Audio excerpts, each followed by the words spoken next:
My question is, there are a lot of people in the masjid who give girls judgmental looks and make negative comments on girls' parda and their body.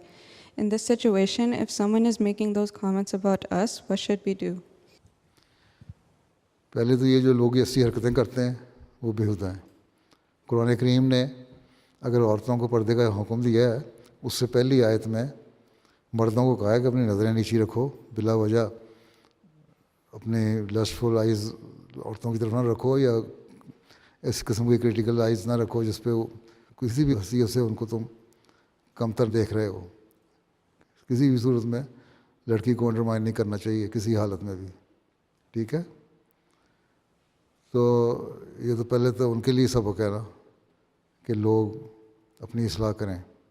دوسرے، اگر آپ کا پردہ اور حجاب ٹھیک ہے تو آپ کو پرواہ کرنے کی ضرورت نہیں ہے. پردہ اور حجاب تو اس لیے رکھا تھا کہ یہودی یا غیر مسلم جو تھے انہوں نے مسلمان عورتوں کا مذاق اڑانا شروع کیا تھا، اور بعض دفعہ ایسے انسیڈنٹس ہوئے جس میں عورتوں کو بڑی شرمندگی اٹھانی پڑی.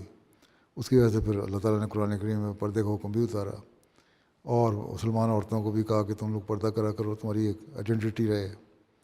ٹھیک ہے، اللہ تعالیٰ نے قرآن شریف میں کہا چادر اوڑھو، اور اچھی طرح چادر اوڑھو جو تمہارے سر کو بھی ڈھانکے، تمہارے چیکس کو بھی ڈھانکے، تمہارے کلوں کو بھی ڈھانکے، تمہارے جسم کو بھی ڈھانکے. ٹھیک ہے، وہ آج کل مشکل ہے تو اس کا اس لیے سمپل طریقہ یہ نکالا ہے کہ ڈھیلا ڈھیلا کوٹ انسان پہن لے اور سر کو حجاب سے ڈھانک لے. ٹھیک ہے، تاکہ ہاتھ فری ہوں اور وہ کر سکے. تو جو یہ اس کے لیے کسی کمپلیکس میں آنے کی ضرورت نہیں ہے. لوگ جو کرتے اسی طرح دیکھتے ہیں ان کا گناہ ان کے سر، وہ اللہ تعالیٰ کو آپ ہی جواب دیں، وہ اللہ تعالیٰ کی پکڑ میں آتے ہیں. آپ لوگوں کو کمپلیکس کرنے کی ضرورت نہیں ہے. ٹھیک ہے، اگر تم صحیح پردہ کر رہی ہو دین ٹھیک ہے. باقی قرآن شریف میں تو یہی آیا ہے کہ پردہ اپنے جسم کے زینت کو چھپاؤ، جو چیزیں ظاہر ہوتی ہیں ان کو تم چھپا نہیں سکتے. ٹھیک ہے، جس حد تک کور کر سکتے ہیں وہی کور کرنا ہے نا.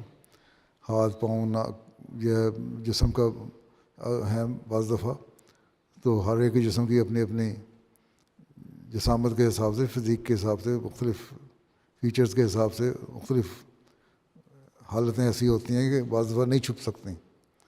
تو اس پہ اگر کوئی دیکھتا ہے تو وہ غلط کرتا ہے. اس کو اللہ تعالیٰ نے مردوں کو کہا نظر نیچی کرو.